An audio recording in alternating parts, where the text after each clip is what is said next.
Are you getting started with homeschooling and need a little inspiration?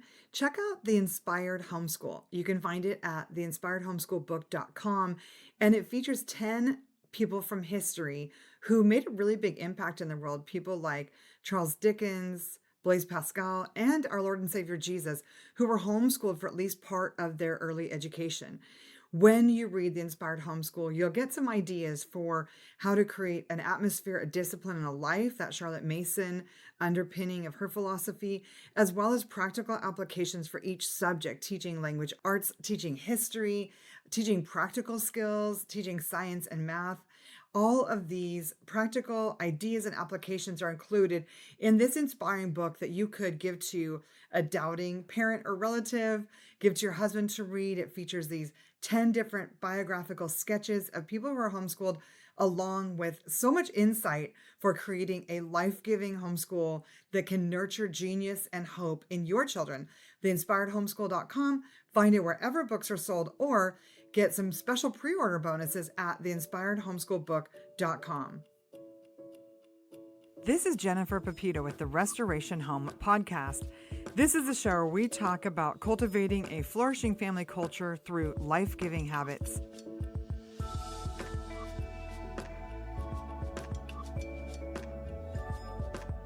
I'm so excited today to be chatting with Katy Wells. She's on Instagram at Katy Joy Wells, and you can find her online at katyjoywells.com. She is a decluttering expert, and her new book, Making Home Your Happy Place, is all about finding the underlying things that are making it harder to declutter so that you really can make home your happy place. In the Restoration Home community and the Peaceful Press, we're all about home being a happy place. So I'm excited to chat with you today, Katy. Thanks for joining me. Thanks for having me. So tell me a little bit about how you got started with talking about decluttering. Like, it's such a universal problem for moms, but I'd love to hear your story. Yeah, so I'm a mom of two. My boys are now 9 and 10. But I remember when my first son was about 2 years old. My youngest son was about, 6 months or a year and a half apart. And it was one of those days where every time he asked me to play with him, I just kept telling him, no, I can't. No, I have to do dishes. No, I have to do laundry. No, I have to declutter. Just something, like there's always a task. It felt like it was just screaming at me in my home. And I remember at the end of this long day, I felt like I told him a million times. And, each time, I don't know if maybe your listeners can relate, or it's like you get that mom guilt. It's not just like you say no and then feel fine. It's like, oh, but I want to play, And at the end of that day, he was like, Mommy, can you play with me? And it was like right before he went to bed. And before he even finished the sentence, Jennifer, I just said no, because I was just like so automatically used to saying no. And I just like burst into tears in his doorway, and it still makes me tear up, like I wanted to play with him, but I was so exhausted from managing the house. I had nothing left. And I was in this reality where I was so far away from the mom I thought I would be. I thought I'd be the yes mom who was like, yes, let's stay up late and read extra bedtime story. Yeah, I can play blocks. Yeah, what do you want to do? But instead I felt like I was just following him around all day, cleaning up after him.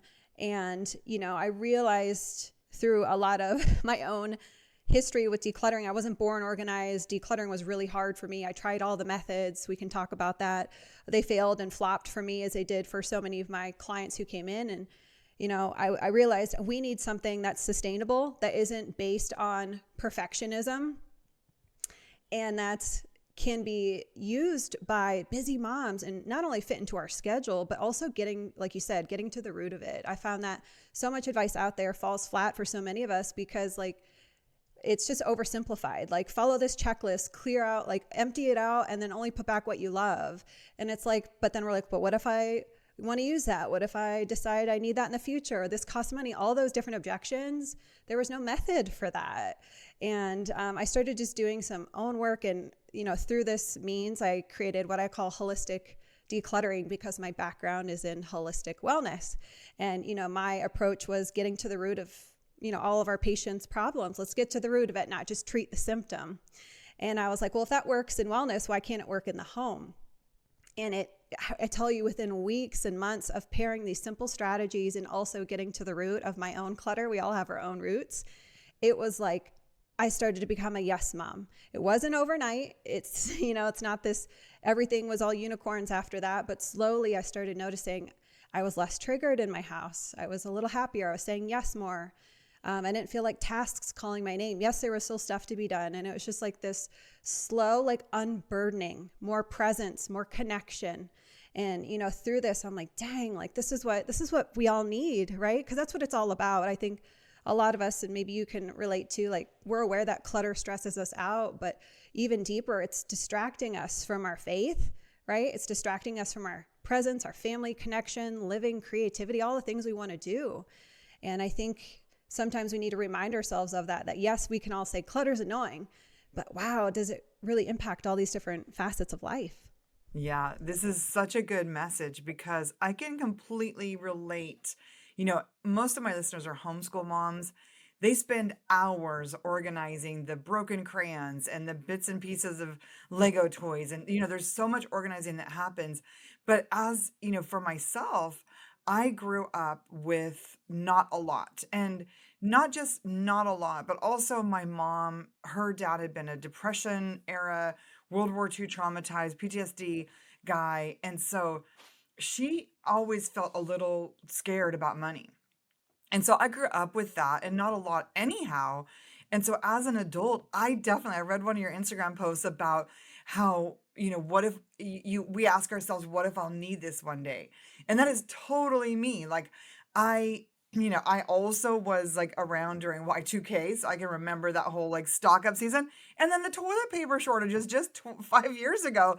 So for me, there is kind of this ongoing conflict in my head about like, what if I need this coat, mason jar, Tupperware dish someday? And my desire to not spend a lot of time decluttering and organizing, to enjoy my home, to be able to be present with my people. Part of how I saw that is just not shopping a lot, but I'd love to hear some of what you say to moms or some of the principles that you're talking about that can help moms get past this, like, what if I need it? And it's an underlying fear, basically. Yeah. And, just to relate, like that is so normal. And that is what I kept bumping up against too.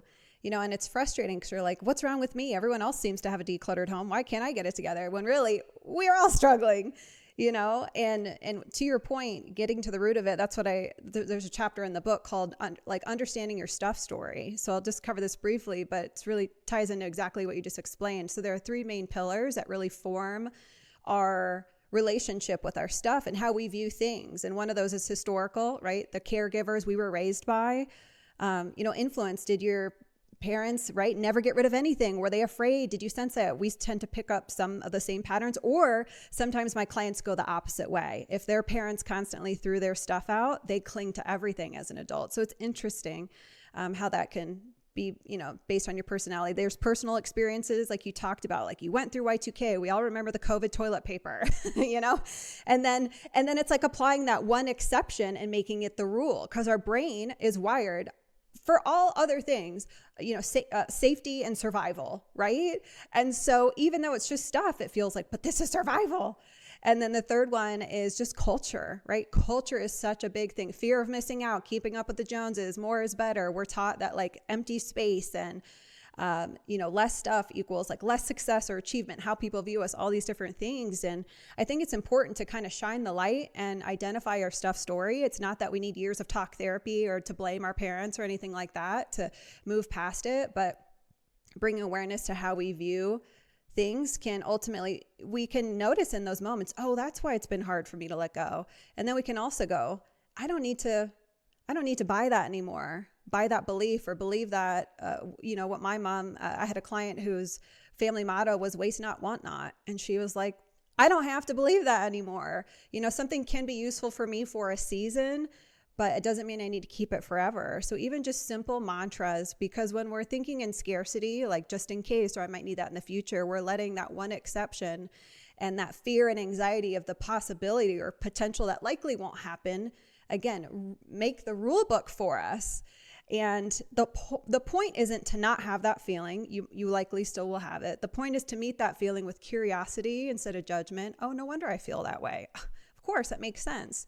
Spot that, soften it, and go, well, is that statement I have in my head something I believe to be true? Do I want to rewrite that? Do I want to declutter that belief? And then what's the next step forward? So is that to declutter the thing? Is it to just, I always say decluttering is like building a declutter muscle. You don't just go to the gym. I know it's January. You don't just go to the gym and bench press 50 pounds when you've never bench pressed 5. So always start with the easiest stuff. But when it comes to scarcity clutter too, maybe it's just like, all right, I'll start with this one extra, I don't know, box of paper clips. It would take me 6 lifetimes to go through these paper clips. I'll donate half to the school or to a church, right? It's like getting it just every time you do that, you get more comfortable with letting go, and your body literally feels safe in that. So it's so interesting, the psychology that goes into it. Yeah. One of my favorite quotes is by author James Bryan Smith, and he says, I am one in whom Christ dwells and delights. I live in an unshakable kingdom. The kingdom is not in trouble, and neither am I. And I think that is an important thing to keep about yourself, no matter what you're doing. Like, I still am going to keep, probably I'm going to buy the Costco size toilet paper because running out of toilet paper really sucks. I'm Sure going to does. keep an extra set of sheets for all the beds. I'm going to keep some extra blankets. So if someone needs to crash on my couch, there's blankets. But I don't need to keep like every single, water bottle we've ever had beyond the mouths that are in my own house. Do you know what I mean? So learning how to discern, like, what am I keeping just because of some kind of weird scarcity mentality or weird fear of the future? And what am I keeping because I'm a good host or a caring mother? And learning to discern that, because the problem is it takes days out of our lives. Like my being goal as a mom, and we talk about this a lot in the Restoration Home community, is to be present with my family, to be loving to my family, to be a safe place for my family. But in my homeschool years, I homeschooled for like 27, 28 years. I'm still basically doing it, but so I'm more of an advisory high school, high school counselor or whatever. In those years though, there were like full days that I spent just organizing. That's crazy. That's like time out of my life that I just spent putting stuff away or taking stuff out of cupboards and putting it back. And I think, one of the things that is actually leading to that though is moms overbuying, like thinking, oh, I have to have, there's this new thing that came out for the kids. I got to have this and I got to have that. How can we be even more discerning about what we buy so we don't have so much to organize? That's such a great question, because buying is definitely a root, I think, of a lot of ours, speaking to the culture piece and just like, put it on the credit card or whatever. I mean, I was decluttering with one hand and continuing my shopping habits with the other. So I think it's definitely something we should all just consider, because you have to think about when it comes to stuff and bringing stuff into the home. Just think about this, Jennifer. So the average American home has over 300,000 items in it. Okay. And then people are always like, what? 300,000 items. And people go, well, that can't be right. Well, 300,000 items, give or take, depending on your house. And one of my favorite quotes, I think, is from James Clear. And he says something along the lines of, don't look at your stuff as just stuff. Look at it as magnets for your attention. Because when we think of stuff, again, it's easy to just think of it as passive. Like, it's annoying. I get it. It's there. It's something I need to do. It's something I do handle, but I can kind of do my best to ignore it or deal with it. But when you look at it instead as 300,000 magnets for your attention, it hits a little bit differently, right? And it's like, no wonder I feel this like burden of being at home. And a UCLA study shows that women who describe their houses as either cluttered or messy have higher levels of cortisol, which is a stress hormone, throughout the day.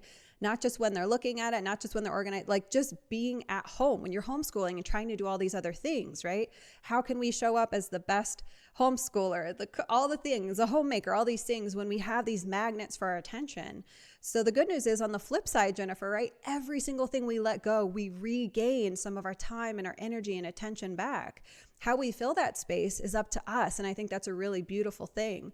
But speaking to your, going back to your question on finding that discernment, I think looks different for everyone. You mentioned the extra bed sheets for guests. Like, that's part of your version of hospitality. Mine too, right? And I think sometimes when it comes to decluttering or even the term minimalism, people get like, well, I don't want to just have one pair of shoes. Well, girl, I don't either. I still love clothes, you know? So I think it's about finding that balance and harmony, but also your mind, your spirit, your soul knows when there's simply too much in your house. So if you are feeling burdened by the amount of clothes you have, yet you're still, shopping to fill closet gaps and do all these things, I think doing a little gut check and saying like, what am I trying to fill here? I think a lot of us have heard or seen maybe that we tend to buy from stress or boredom.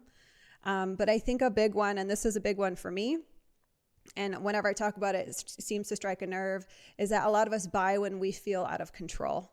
Because when we buy something, even adding to cart and buying online, in person, whatever, it gives us this false sense of control. And gosh, does the world feel out of control? I mean, constantly. I mean, I don't even check the news, but my friends tell me stuff. I'm like, I feel out of control. So what is something we can control? Or, like, ooh, I want to get that dopamine hit. I want to feel good. I want to take my mind off this thing. So I think it's important to look at that root issue. And for some people that looks like simple things, like, I don't want to say simple, but for me, budgets didn't particularly work because it was a very emotional thing. I knew on paper I shouldn't spend money, quote unquote, but it was really hard for me. So for me particularly, it was about naming that void and understanding that, reminding myself too. I just put a little mantra. I think it was a Bible verse at the time. I can't recall which one, but it's like, my worth isn't found in the junk I buy, and it's just like, this is not going to bring me true happiness. My pastor once said, or maybe he was quoting someone else, he said, we all have a God-shaped hole in our hearts and we try to fill it with like stuff, clothes, shoes, purses, the big house, whatever. And he's like, only God can fill that, And that always was just something to like anchor myself into when I felt tempted. I'm not perfect by any means when it comes to shopping, but I'm 8 billion times better. And I think that is an important facet to look at for sure. Yeah. I was decluttering my bathroom drawers last night and I had like 5 lip balms. I mean, I can't even use all those lip balms before they're bad. Do you know what I mean? It's like, and it is crazy how sometimes these little things, little small purchases, like doesn't cost that much to go buy a new lipstick or buy a new lotion or something, but how many things do we need? And then it is stuff that we have to maintain and take attention from. Even, I think some moms listening, they're like, well, I'm staying in my budget. Like for me, for a little while, I was using thrift store shopping as entertainment. It's fun. It feels like a treasure hunt. I love seeing what I could get. But I was like, oh my gosh, like how much money and time am I spending on thrift store shopping? This is cluttering up my closet with clothes that I'm probably not going to wear a lot because they're little oddball things. Like some of those thrift store finds, like the wool jacket I'm wearing, I've been really happy with. Or actually the Madewell shirt I'm wearing too. But anyhow, off the subject, just it can get to be so overwhelming too. Just even, garage sale. Like I had a friend who was going to garage sales every weekend. Her laundry room was like stuffed to the ceiling with items that she hadn't found a place for, but she was excited about this sailing. So, and I think so often all of that, the overbuying, the dopamine hits from whether it's going to Macy's or going to a garage sale, that is coming down to something missing in our spiritual lives, in our inner lives. And so taking time to look at that unrest in the Restoration Home Daily Journal, we have a daily evening routine where you ask yourself, what went well today? When did I feel unrest and why? Because I think when we can start to daily examine those underlying feelings, like I felt kind of embarrassed because my kid misbehaved at co-op. So I came home and I bought that blouse I was eyeing. It's like getting down to the bottom of things can help us, take those fears and worries to God for one, let him give us a word of comfort or just the comfort of his presence. And then deciding, do I actually need that? And, the other thing I think that's really helping me with the shopping is just not scrolling because as soon as I'm online, there's like, oh, look at these jeans or look at this new skincare line that's guaranteed to make you look younger. And there's so many things that are being sold to us when we're online for entertainment. So not only are we, probably should be doing something else. And there is some joy in just connecting with our friends online, but there's a lot of other ways to find joy, like watercolor painting or taking a walk with a friend, having coffee with a friend. Yes, yes. That's right. What's the need under the desire, right? And I wholeheartedly agree with that. Even just if there's a moment where I'm like, I really need friendship right now, I'll just text a friend. And I don't have too many friends nearby, but even just that one thing and like kind of the act of touching my phone, that habit, right? When we pick up scrolling, all right, text instead. But I agree, like, even if you follow someone who you learn from and gain so much knowledge from, if they're continually pitching the next thing, the next product, the next Amazon haul, the next Target haul, and really normalizing overconsumption. It's like, wait a second, is this actually aligning with my values? And maybe I'll just mute this person or unfollow for a little bit. I can always come back, but it's like times that by how many people you follow. You scroll to the next person. Oh, I love Mary, and Mary's promoting a new, oh, well, I just got a new lotion, but her skin looks great, so I'll get it. It happens to the best of us. So I think just being careful about how you're spending your time, and then, ads on top of that. But it adds up fast. And I will say, anytime I take an Instagram break, I always spend less money. Even if the things I'm buying, I'm justifying, they're intentional. I always wait 48 hours. It's all that thing. All of those things and they're consumable, whatever, right? I have my laundry list of all the things something has to do to check off the box before I buy it. I still spend less money if I take like a month Instagram break. It's just the reality. So just taking time off of those kind of gateway vehicles where you spend. I had a client who realized she did all of her shopping at night after her kids were in bed. So she'd scroll in bed for an hour and like $10 here, $30 here, $80 there, times that by daily. So we just said, all right, let's put the phone out of the room. And she's like, that sounds too simple. But she was like, I was itching to go into the other room and get my phone. But because she couldn't access it easy, right? You have to increase friction to sometimes decrease those habits. It really worked. And she's like, I have less clutter. I'm saving money. Like, it's so many wins in that. Yeah, that's so inspiring. There's a lot of families in my restoration home community who are completely offline. Like they text and they're in our community, but they have no social media. One of them actually is switching to a dumb phone. Like she's going to like a phone that she can't even text on. So I'm so impressed with the intentionality of these moms. And I think, when most of the time that I raised my kids, we didn't have social media, and there was so much more freedom in our minds. Like I think that our brains are getting so ruined by just constantly living in another world. Do you know what I'm saying? Like we're constantly living in another reality, like an alternate universe in a sense. And so then it is a lot harder to be present and build a life with the people that are in our homes, the people that we really love. Yes, on my show, I had she's like a family psychologist by nature, mostly working with a lot of moms. And through her work, she really started shifting to help people with their digital life. And she found that women were coming into her and sitting across the room from her in the chair and just downloading all this information and sharing what's going on. And she's like, it was like they were having these responses to big traumas, but there was no quote unquote big trauma. It was these micro traumas. Like you said, our brains weren't built to, scroll endlessly and compare ourselves endlessly. And, all the things that are happening that honestly, neuroscientists still don't know. Although there's a lot of research now that suggests, I think, something a lot of us have known all the time. Social media isn't great for us. And phone use and all these different things and screen time for kids, whatever. But I found that to be really impactful with like, oh my gosh, like a micro trauma. I'm just trying to do a post for my followers. And then I get off, I see a couple things and I feel worse about myself. Or I hopped online the other day and I saw someone's before and after their fitness, for January. And I'm like, her before looks like me now. And I didn't go on to like feel judged, but I was like, I feel like garbage. And I'm like, wait, this is someone else's standard. But like that completely increased my mental clutter the entire day. I'm like, oh, I guess I need to go on an exercise plan now. I guess I'm doing this wrong. I'm like someone's before, and it's just like, dang it. I think it has its purpose and we can all use it intentionally and all the things. But yeah, honestly, I was born in 88. I consider myself a 90s kid. Like, take me back in a lot of ways. And so kudos to your listeners who are doing that and doing that for their families, for sure. Yeah. And I love that you mentioned mental clutter, because I think we aren't necessarily being aware as we should be of how much this is filling up our brains. Like I'm reading Against the Machine right now by Paul Kingsnorth, which the jury is out on that book because it is very intense, and he's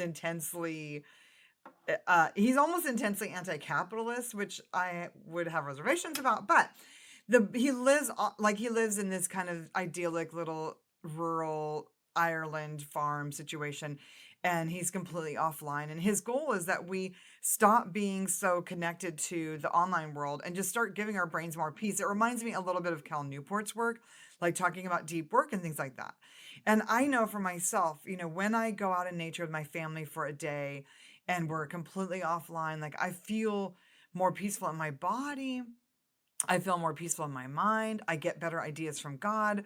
At night, I read books like I just read one called Dear Madam about this woman who goes and lives in the woods, like with no telephone, and she's like living in a cabin and stuff. And so these, you know, I think that we know that there's a better way to live than we're living. And I think a big part of that is giving our brains, like, even if it's just a 24 hours a week, or even if it's just a couple of hours a day where that phone, like you said, it's out of reach, it's in another room, it's locked in a case, so that we can really be present even to ourselves and to God. Like when we are constantly, every time we think of something, because here's one of the things that I found myself doing too. Every time I thought of something I needed, I would pick up my phone to check Amazon or check, whatever shopping app. Like, oh, my measuring spoons are all broken. I need to order them right now. And, just having a notepad on your counter so that instead of constantly the pickups, I think, are what really declutter our brain. So just having some strategies where you can give yourself mental space, which I think then will help with the decluttering of the household. When we stop, having our phones so easily accessible or so pervasive, I think we'll have more time to declutter the house and more clarity about it as well. Yeah. And again, ultimately, this boils down to the benefit of simplifying our lives. And that can come in, like you and your listeners have already experienced, a whole host of ways. But, I think something that's so special about decluttering the physical environment is there is a direct connection between our outer worlds and our inner worlds. And even it was interesting, like this is just basic, this is human biology. At the end of the day, I love this because clutter is chaos. Clutter is disorder. God created us to crave order. That is why we hate clutter, right? Because of how we were designed. God craves peace and order, and I think about that all the time. So when you were talking about, oh, I love going outside and, all that space in nature, I even took a deep exhale because I envisioned that we know that feeling. And, I think I used to feel this way. I used to think if I'm going to simplify and declutter my home, I'm going to have to literally burn my house down. And I don't even know how I was going to do it. So I just want to encourage your listeners, if you don't want to live off grid, if you don't want to go live in a tiny house, I thought maybe we'll just do the fifth wheel life. Like I was so desperate to simplify, but I didn't know how.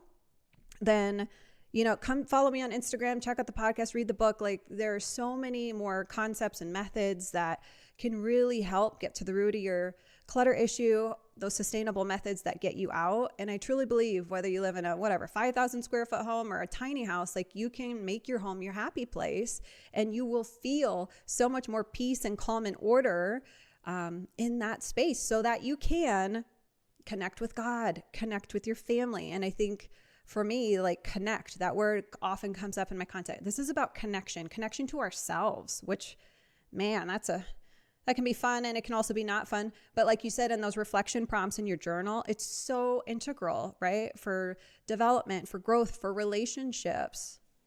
Absolutely. This has been so encouraging today, Katy. I know families are going to be excited to read your book and get connected with you.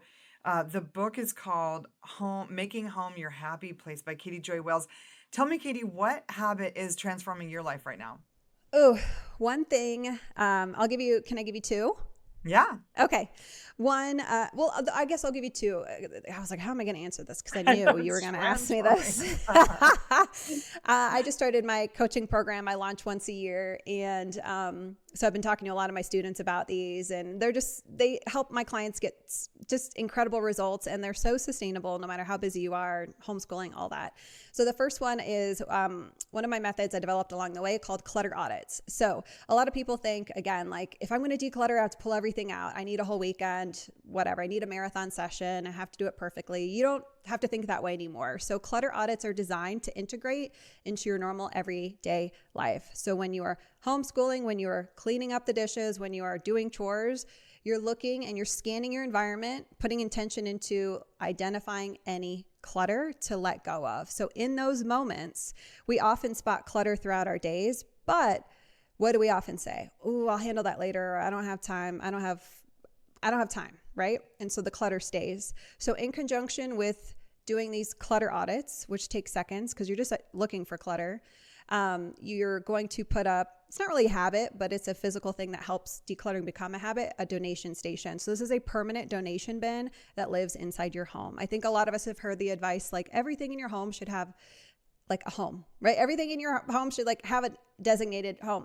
And I used to like roll my eyes at that when I was buried in clutter because I'm like, I don't know what that, like that sounds nice on paper, but what does that look like in real life? And through the way, I'm like, well, why doesn't that advice apply towards clutter? So make it. The idea is it's visible. You want it somewhere accessible, and it acts as a gentle reminder, a nudge for you to like, hey, declutter. And when you're in the moment, like, oh, maybe you're putting dishes away and there's 3 mugs in the back you haven't reached for whatever, 6 years. Clutter, right? So now that you have a home for them, they go right into that. It makes it so much easy and seamless. I've had clients get rid of like hundreds of things in a month without breaking a sweat. They're like, yeah, I was just resetting the kitchen or cleaning up the homeschool space, found some of it's going to be trash, old stuff that the kids went through, but it's just incredible. Teaching your kids to do that too, depending on their age, can be really beneficial. The other one I wanted to share if we have time is, so that's kind of the moving the needle forward in the clutter department from a sustainable perspective, but there's also something I call expected mess. So one thing I think that I always share to try to share on podcasts is that I feel like, so many women, and this was me too, we feel a lot of shame about the mess and clutter in our homes. And I got really tired really quickly of feeling like no matter how much I tried, no matter how much I decluttered, no matter how much I followed my kids around and cleaned up after them, it was never enough. My house was always a mess. And a big reason for that is culture assigns moral value to clutter and mess. Meaning I thought no one told me or I didn't read in a book, hey, on page 42 of the Good Homemaker Handbook, if you have clutter, you stink at life. But that's how mostly every woman feels. I stink at this. I'm not a good homemaker. I'll never be able to do this. There's so much shame, man. And I mean, I didn't invite people over. I didn't want anyone to come over into my home at any point because I was so ashamed. So understanding the difference between clutter and expected mess was huge. So clutter audits can be a great way to tackle those, but expected mess, the solution isn't to declutter that, right? It's normal stuff that you use. You just didn't put it where it belonged the first time. And that happens, right? It's part of living. And it's cyclical, right? So I think just normalizing expected mess, right? A lot of us keep up with this, especially if you homeschool, but the solution is to reset it. A lot of us do this at the end of a dinner, right? Or a meal. We reset back to its baseline tidiness, the kitchen. So it's applying that same philosophy towards the end of a homeschool day, right? Things like this are so helpful for our minds, the mental clutter, right? Because the outer impacts the inner, and it helps keep that cortisol and stress to a minimum. Even though it's not clutter, it can still stress us out, that expected mess. So doing these consistently, onboarding your kids and whatever that looks like for their ability and capacity is a really beautiful thing. And I think, maybe we'll do another discussion on, onboarding family into maintaining the house. I'm a big believer in that. But I think, so clutter audits for clutter, resets for expected mess. You can do those anywhere from 1 to 3 times a day, depending on the hub and how often, how you're spending your time at home make a big difference. But those two can really just give your home an instant facelift. And again, give you that physiological boost, that less stress, I can breathe, the counters reset, the homeschool space. It doesn't have to be perfect, but it's ready for tomorrow. When we go back to school and start our school day, all those things, they really do make an impact. Yeah, I love that reset habit. We have in the Restoration Home community, every month we work on different habits. But one of the months we worked on an afternoon house blessing. Because if you can at least have one time a day where you put things where they go, then you could have a more peaceful evening, or you could have, a more, yeah, some more peace, at least in certain times of your day. Because it's true, when you're paying the bills, it's going to be a mess. When you're doing the homeschooling, it's going to be a mess. When you're making dinner, but if you can reset afterwards or clean up as you go with the dinner, it's going to be less chaos when you need a minute to rest. So this has been really fun today, Katie. I'm so excited for families to find you at katyjoywells.com. Is there any last thing you want to say before we shut this down? Oh, have you read Holy? I always get this word wrong. I used to say Heige Huga, I think it is. You would think in MySpace by, I think Jamie Erickson. I think one of the quotes, I loved that. I love that book. And I think she said, Huga is feeling perfectly at home in an imperfect home. And I want to leave your listeners with that, because I think we all are kind of, to some extent, chasing this impossible standard of what a home should look like. And I think that's one of the most important things we can declutter, that idea of perfection, how my home should look, comparing ourselves to what we see on Pinterest and Instagram. That's not reality. And, there's so much freedom in that, and finding that harmony and balance and discernment for your own home. It's a really Yeah. beautiful thing. So good. Well, thank you, Katie. I know the Restoration Home community listeners are going to love this conversation and be inspired to find more joy and make their home a happy place. So thank you.